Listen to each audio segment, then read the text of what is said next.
Today, prayers for the whole Catholic world. And today we offer a tribute to Pope Francis. Among all the popes in church history, I've never followed any pope as closely as Pope Francis, so it's impossible for me to stay silent today.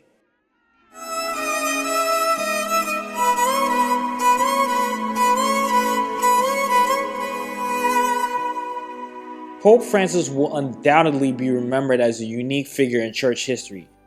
Do you want to know why? Because no other pope has taken the name of St. Francis of Assisi, and we may never find another pope quite like Pope Francis again.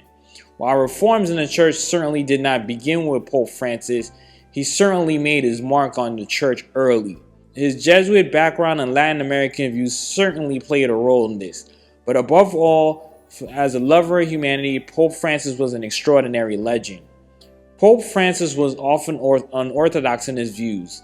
Among all of his unorthodox views, his critique of capitalism stood out the most in apostolic exhortation named Evangelii Gaudium.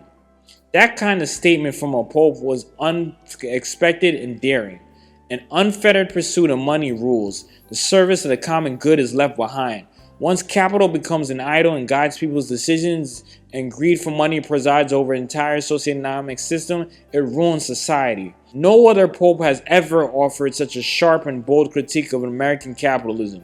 It wasn't easy, and among all his interventions, I believe this was the most valuable.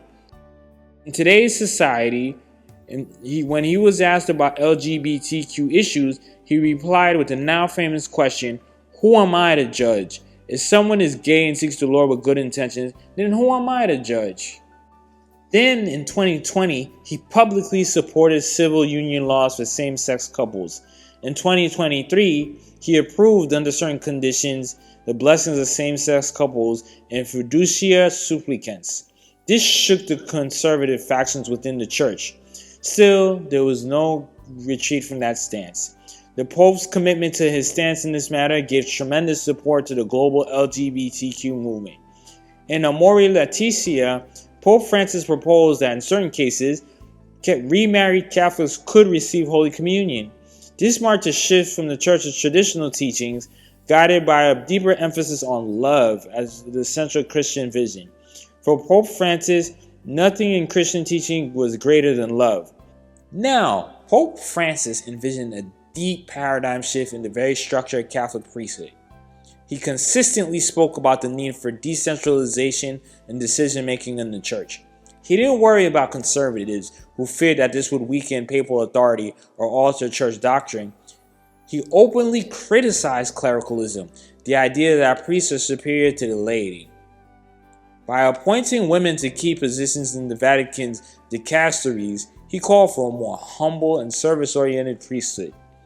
Many conservatives felt that this would weaken the church's hierarchical structure, but Pope Francis didn't consider that to be an issue. One of the aspects that struck me about Pope Francis was his willingness to engage in interfaith dialogue.